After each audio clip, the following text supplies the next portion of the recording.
आप देख रहे हैं न्यूज इनसाइडर के साथ प्रोग्राम स्पेशल रिपोर्ट, जिसमें दिन भर की अहम खबरें पहुंचाएंगे आप तक। ईरान की हिकमती जीत, जमीन के नीचे मजबूत निजाम, दुश्मन के हमलों के बावजूद जवाबी कुव्वत बरकरार और खलीज में एनर्जी निजाम पर कब्जा मजबूत। IRGC कुद्स फोर्स के सरबराह इस्माइल कानी की क़ियादत में हिजबुल्लाह के हमले तेज, इसराइल पर मुसलसल रॉकेट्स और मिसाइल से दिए जवाब। नायब वज़ीर आला सुरेंद्र चौधरी का MLA वीरी पर हमला, असेंबली में जज्बाती रवैये को सिर्फ ड्रामा दिया करार, बोले रिजर्वेशन रिपोर्ट LG के पास भेजी गई है।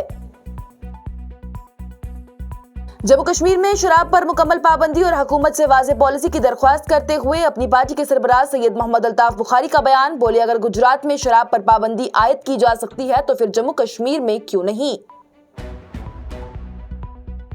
ईरान ने अमेरिका के दावे किए रद्द, IRGC का बयान, बोले जंग तब तक जारी रहेगी जब तक वॉशिंगटन को रुसवाई और शिकस्त का सामना ना हो।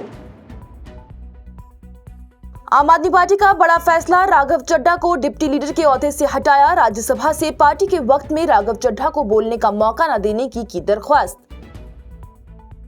वज़ीर आला उमर अब्दुल्ला ने जम्मू कश्मीर में फ्यूल और जरूरी अशिया का जखीरा 10-15 दिन के लिए काफी होने की कही बात, ताहम बैन अल-अक़वामी जंग लंबी होने पर सप्लाई पर असर पड़ने का खदशा किया जाहिर। और जम्मू कश्मीर में हाइड्रो पावर प्रोजेक्ट पर इख्तियार का मुद्दा गरम, NHPC से सुरेंद्र चौधरी का वापसी का मुतालबा तेज। इस प्रोग्राम को आप तक पहुंचाने में हमारे साथ ताउन किया है ग्लोबल इनोवेशंस कंसल्टेंसी ने, जो कि तालीम के लिए वादी का भरोसेमंद ब्रांड है। स्टार हॉस्पिटल सनत नगर श्रीनगर ने, जहां दुनिया के बेहतरीन डॉक्टर्स हर मर्ज का शिफा बख्श इलाज करते हैं। सैंसोकीजर, जो कि सर्दी के मौसम में गर्म पानी के लिए जम्मू कश्मीर के लोगों का भरोसेमंद ब्रांड करने, जहां दुनिया के बेहतरीन डॉक्टर्स हर मर्ज का शिफा बख्श इलाज करते हैं। तेहरान ने एक बड़ी हिकमती कशिश के जरिए अपनी जमीन के नीचे बनाए गए फौजी इदारों का जाल दुनिया के सामने पेश किया है। इनमें ईगल 44 नाम का एयरबेस, मिसाइल रखने के लिए जमीनी शहर जैसे मरकज और समंदर के नीचे बनाए गए सुरंगी रास्ते शामिल हैं, जो कि सीधे हमलों से महफूज रहने के लिए तैयार किए गए। ये तमाम बुनियादी ढांचे पहाड़ों के अंदर और जमीन के बहुत गहरे हिस्सों में बनाए गए हैं, जहां पर लड़ाकू तैयारे, ड्रोन्स और बैलिस्टिक मिसाइल्स महफूज रखे जा सके।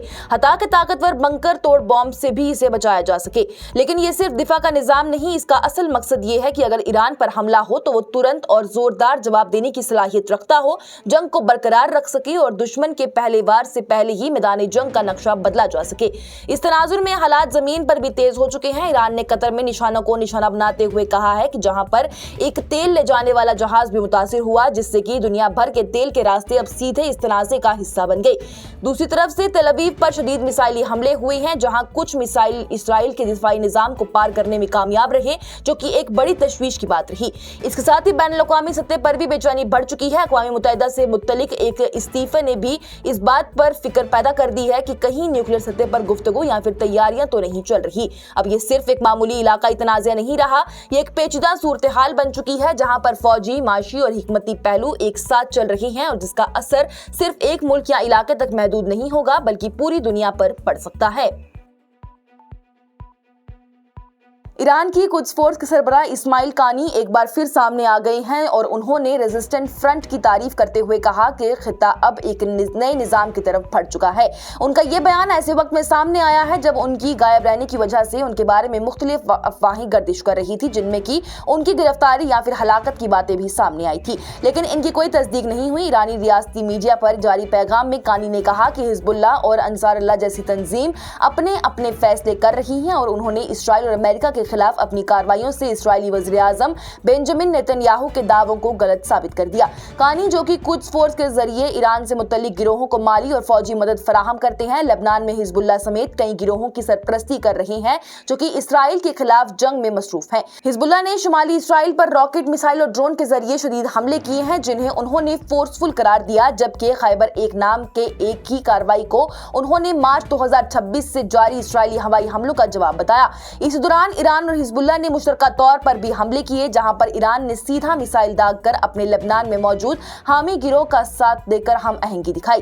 اپریل 2026 کے رپورٹس کے مطابق اسرائیل نے حزب اللہ کی قیادت کو نشانہ بناتے ہوئے ایک اہم کمانڈر یوسف اسماعیل ہاشم کو بھی ہلاک کر دیا، جو کہ تنظیم کا مرکزی کردار سمجھا جاتا تھا۔ اس کے درمیان ہی کہانی کے بارے میں جاسوسی اور سیکیورٹی لیپسز کی بھی افواہیں سامنے آئی تھی، خاص طور پر اس وقت جب ایران اور حزب اللہ کے کئی اہم افراد ہلاک ہوئے اور سوشل میڈیا پر یہ تک کہا گیا کہ انہیں موساد کے ساتھ تعلق کے الزام میں سزا دی گئی، لیکن یہ سب ثابت نہیں ہوا اور غیر تصدیق شدہ باتیں رہی۔ کہانی کی تازہ ظہوری اور بیان سے یہ پیغام بھی دینے کی کوشش کی گئی ہے کہ قیادت برقرار ہے اور ایران اپنے حامی گروہوں کے ذریعے اس وسیع تنازع میں اپنا کردار جاری رکھے گا، جو کہ مارچ 2026 سے ایران، حزب اللہ، ہوتی اور اسرائیل کے درمیان شدید صورتحال اختیار کر چکا ہے۔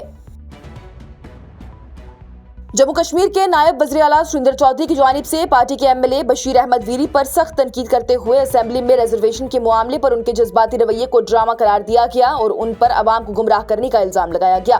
انہوں نے کہا کہ حکومت پہلے ہی اپنے وعدوں پر عمل کر چکی ہے اور وزیر اعلیٰ عمر عبداللہ نے اس معاملے کو دیکھنے کے لیے ایک سب کمیٹی تشکیل دی تھی، جس کی رپورٹ تیار ہو کر کیبنٹ سے منظور بھی ہو چکی ہے اور اب لیفٹیننٹ گورنر کو بھیجی گئی ہے۔ ان کا یہ بھی کہنا ہے کہ رپورٹ ایل جی کے پاس موجود ہے اور اگر ویری واقعی سنجیدہ ہیں تو انہیں وہاں جا کر بات کرنی چاہیے تھی، نہ کہ اسمبلی میں جذباتی منظر پیدا کرنا چاہیے تھا۔ انہوں نے یہ بھی زور دیا ہے کہ نیشنل کانفرنس انصاف کے ساتھ ہی اس مسئلے کو حل کرنے کے لیے پرعزم ہے اور ہر فرد کو نوکریوں میں برابری کے موقع ملنے چاہیے۔ اسی درمیان بشیر احمد ویری نے آج اسمبلی کی کارروائی میں شرکت نہیں کی، جو کہ ان کے پچھلے دن کے بیان کے بعد دیکھا گیا۔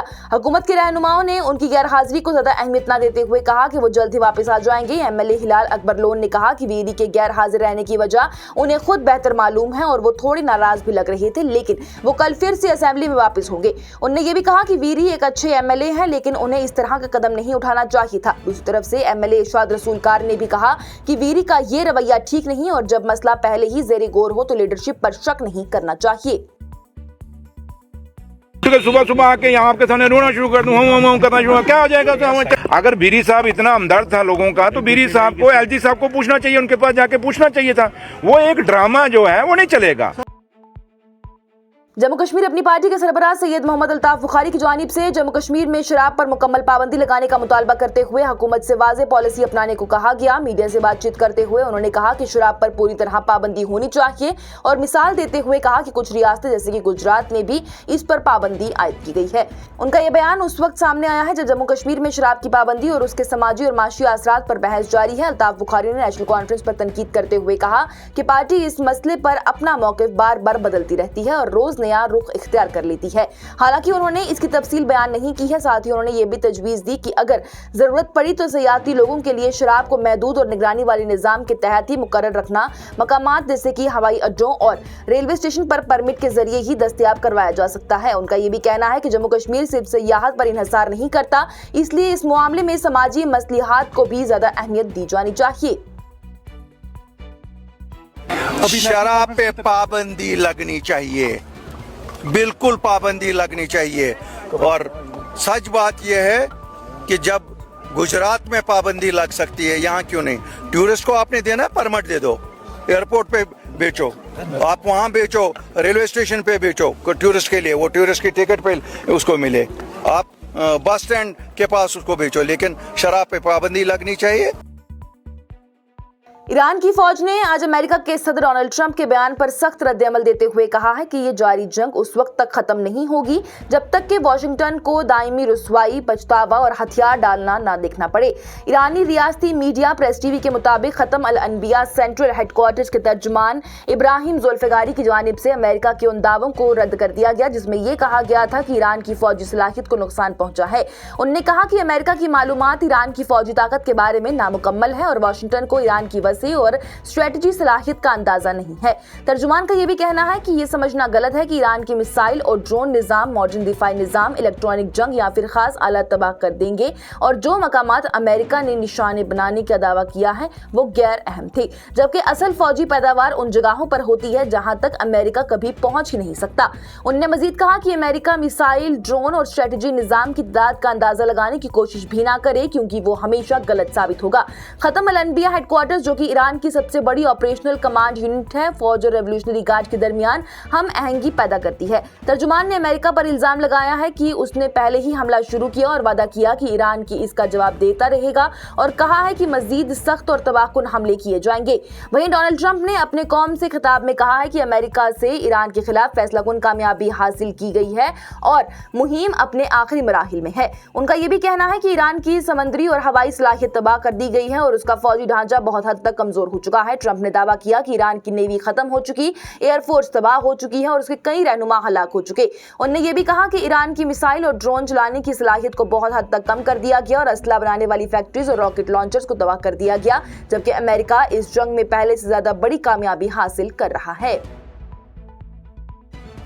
आम आदमी पार्टी ने राज्यसभा सेक्रेटेरिएट को एक अहम खत लिखकर राघव चड्ढा, जो कि मेंबर पार्लियामेंट हैं और अपर हाउस में पार्टी के डिप्टी लीडर भी हैं, उन्हें उससे ओहदे से हटाने की दरख्वास्त की है, जो कि पार्टी की पार्लियामेंट्री स्ट्रेटजी में बड़ी तब्दीली की तरफ भी इशारा कर रहा है। पार्टी ने अपनी दरख्वास्त में यह भी कहा कि राघव चड्ढा को राज्यसभा में आम आदमी पार्टी के हिस्से के वक्त से बोलने का मौका न दिया जाए। साथ ही पार्टी ने अशोक कुमार मित्तल को नया डिप्टी लीडर मुकर्रर करने की तजवीज कर दी है और सेक्रेटेरिएट से इस फैसले को जल्द अज जल्द रस्मी शक्ल देने की गुजारिश भी की। इस वक्त आम आदमी पार्टी के राज्यसभा में कुल 10 अराकीन हैं, जिनमें से 7 पंजाब से और 3 दिल्ली से ताल्लुक रखते हैं। राघव चड्ढा, जो कि पंजाब से राज्यसभा के रकुन हैं, पार्टी के आगाज से ही जुड़े रहे और साल 2012 में अरविंद केजरीवाल के साथ दिल्ली लोकपाल बिल पर काम करते हुए अपने सियासी सफर का आगाज किया। वो जल्द ही पार्टी में उभर कर कौमी स्पोक्स पर्सन बने और साल 2015 के दिल्ली इंतखाबात के बाद सबसे कम उम्र ट्रेजरर भी बन गई। उन्होंने साल 2019 के लोकसभा इंतखाबात में साउथ दिल्ली से मुकाबला किया, लेकिन रमेश बिदूरी से हार गए। फिर साल 2020 के दिल्ली असेंबली इंतखाबात में राजेंद्र नगर से कामयाब हुए और बाद में दिल्ली जल बोर्ड के वाइस चेयरमैन भी रहे। साल 2022 में 33 साल की उम्र में वो सबसे कम उम्र के राज्यसभा के मेंबर पार्लियामेंट बने और पार्टी के पार्लियामेंट्री और तंजीमी उमूर में अहम किरदार अदा करते रहे, जहां उन्होंने मनीष सिसोदिया और भगवंत मान के साथ काम भी किया। साल 2023 में आम आदमी पार्टी ने उन्हें राज्यसभा में अपना लीडर मुकर्रर किया था, जहां उन्होंने संजय सिंह की जगह ली। राघव चड्ढा अक्सर पार्लियामेंट में अवामी मसाइल उठाते रहे हैं। वहीं गुज़िश्ता महीने उन्होंने सरपंच पट्टी या फिर पंचायत पट्टी के रुझान पर भी तशवीश जताई, जहां पर खवातीन सिर्फ नाम की नुमाइंदगी करती हैं और असल इख्तियार मर्दों के पास होता है, और हुकूमत से मुतालबा किया कि 73वीं कॉन्स्टिट्यूशनल अमेंडमेंट के मुताबिक खवातीन को हकीकी इख्तियार दिया जाए। इसके अलावा उन्होंने मेंस्ट्रुअल हाइजीन का मसला भी उठाया और कहा कि ये सेहत, तालीम और बराबरी का अहम इशू है, जो कि 35 करोड़ से ज्यादा खवातीन और लड़कियों को मुतासिर करता है और सैनिटरी नैपकिन, पानी और प्राइवेसी की कमी की वजह से स्कूल से दूर रहना किसी फर्द का नहीं बल्कि पूरे निजाम की नाकामी है। साल के आगाज में ही गिग वर्कर्स के एहतजाज के दौरान ही वो एक दिन के लिए डिलीवरी पार्टनर भी बने, ताकि उनकी मुश्किलात को करीबी से समझा जा सके।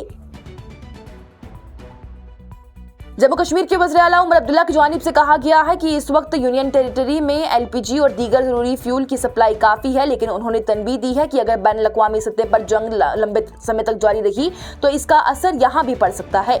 मीडिया से बातचीत करते हुए उन्होंने कहा कि जम्मू कश्मीर का बाकी मुल्क की तरह बैन अक़वामी हालात पर कोई सीधा कंट्रोल नहीं है। उन्होंने तसल्ली दी है कि इस वक्त ज़रूरी आशिया, खासतौर पर फ्यूल का ज़ख़ीरा कम अज़ कम अगले 10 से 15 दिन के लिए काफ़ी है। उनका ये भी कहना है कि अगर जंग लंबी मुद्दत तक जारी रहती है तो मुल्क भर में कमी पैदा हो सकती है और जम्मू कश्मीर भी इससे मुतासिर हो सकता है, लेकिन फिलहाल अवाम को घबराने की कोई जरूरत नहीं है। उन्होंने ये भी बताया है कि वज़ीर आज़म की तरफ से बुलाए गए एक अहम इजलास में मरकजी हुकूमत ने यकीन दिलाया कि मुख्तलिफ ज़राए के जरिए ही जरूरी आशिया की लगातार सप्लाई जारी रखी जाएगी। साथ ही उन्होंने वादा किया है कि अगर सूरत हाल में कोई तब्दीली आती है तो उससे अवाम को फौरन आगाह किया जाएगा। और जम्मू कश्मीर के नायब वज़ीर आला सुरेंद्र चौधरी की जानिब से आज जोर देकर कहा गया कि हाइड्रो पावर प्रोजेक्ट को एनएचपीसी से वापस जम्मू कश्मीर के हवाले किया जाना चाहिए, क्योंकि पानी के ज़खायर और वसीले यहाँ के लोगों के अपने हैं और इन पर उन्हीं का इख्तियार होना चाहिए।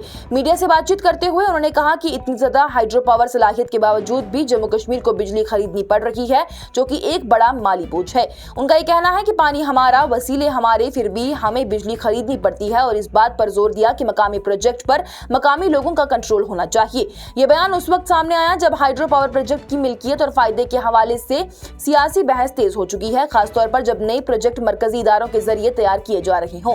सुरेंद्र चौधरी की जानिब से यह भी कहा गया कि जब सबका ये मानना है कि जम्मू कश्मीर को बिजली के मामले में खुद काफिल बनना चाहिए, लेकिन मौजूदा निजाम इस मकसद को हासिल करने में नाकाम रहा, और अगर बिजली खरीदने पर होने वाले खर्चे को दिखा जाए तो वो हैरान कुन है। इससे पहले ही पीपल्स डेमोक्रेटिक पार्टी के एमएलए वहीदुर रहमान परा ने हुकूमत पर तनकीद करते हुए हुए कहा था कि 2 हाइड्रो पावर प्रोजेक्ट उड़ी 1 स्टेज 2 जो कि 240 मेगावाट का है और दुल्हस्ती स्टेज 2 जो कि 260 मेगावाट का है, दोनों ही NHPC को दे दिए गए हैं, जिनकी मजमूई सलाहियत 500 मेगावाट बनती है। उन्होंने इस फैसले पर तशवीश का इजहार करते हुए कहा कि इससे मकामी लोगों को कम फायदा मिल रहा है और मुस्तकबिल में इख्तियार भी कमजोर हो जाएगा। साथ ही उन्होंने बिजली के तकसीम के निजाम और जम्मू कश्मीर के एनर्जी खुदमुख्तारी पर भी सवाल खड़े किए। आज की स्पेशल रिपोर्ट में इतना ही। दीजिए इजाजत। लेटेस्ट अपडेट्स के लिए देखते रहिए न्यूज़ इनसाइडर 24/7।